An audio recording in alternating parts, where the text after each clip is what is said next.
Hi, this month we're looking at the theme of hospitality, and the first thing that I thought of was this story I'd read in a prayer book at school, and it was something along the lines of an elderly man comes up to the school and walks in the gate and passes some senior girls, prefects, that kind of thing, and they just he goes to ask them if he could have a drink of water, but they all look at their watches and giggle and run off up to their classroom. And he crosses the playground and sees a teacher, and the teacher says all visitors have to report to the office, and walks away. And then the old man doesn't know where the office is and wanders across the playground, and the caretaker comes out and says, this isn't a public thoroughfare, you know, please go around the other way. And the school is buzzing, and there are people walking back and forth and around this man, and he walks out the gate and walks away, and doesn't get his drink of water. And it gives you this incredible feeling of sadness when you read the story, because he just wanted a drink of water. And it of course relates to the idea about Jesus and how he spoke to a woman at the well, someone that traditionally he wouldn't have spoken to, and asked for a drink of water.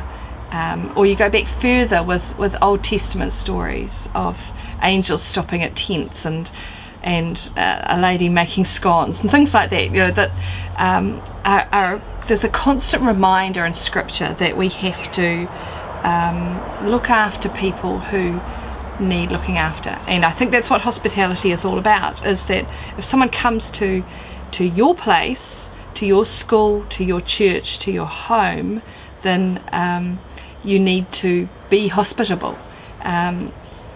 Even if, like Father Patrick said this morning at Mass, they're the people that you really don't want to associate with, the people you think, oh, should we not answer the door?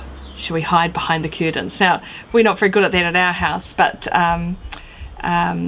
my parents' house for a while had a long driveway with a bell halfway down it, like a doorbell thing, and so the bell would ring and everyone would grab their table, you know, like the old Fred Dagg, that'll be the door.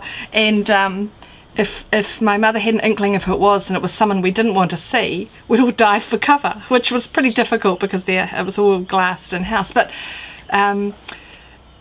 we knew it wasn't right, and although it was a bit of a joke, we knew that really that the ultimately good thing to do is to open your doors to anyone who actually makes the effort of coming to your door.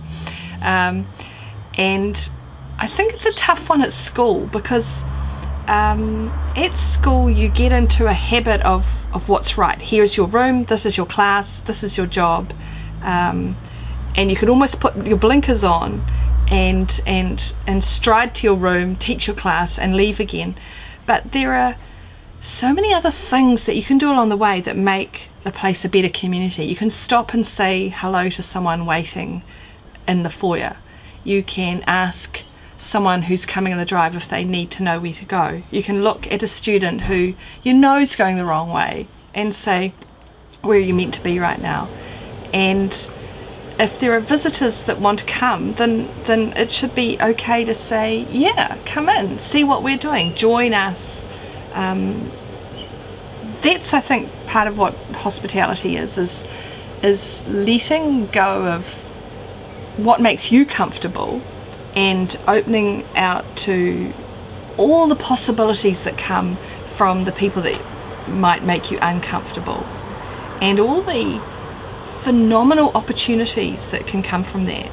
It's like when I worked at Strathmore School, the early migrant and refugees had a language class there, and the ESOL teacher and I, because I was the ESOL teacher of the primary children, we thought we'd get these groups together. So I'd take some children up there. Now there we have a whole lot of adults who speak almost no English, and you could think that would be a very uncomfortable situation, but in actual fact, because they're on our school, bringing up our children to speak with them and making them relaxed and feeling comfortable about being there, and then seeing them in the supermarket or down the road, gave them some links to our country that they've been forced to come and live in.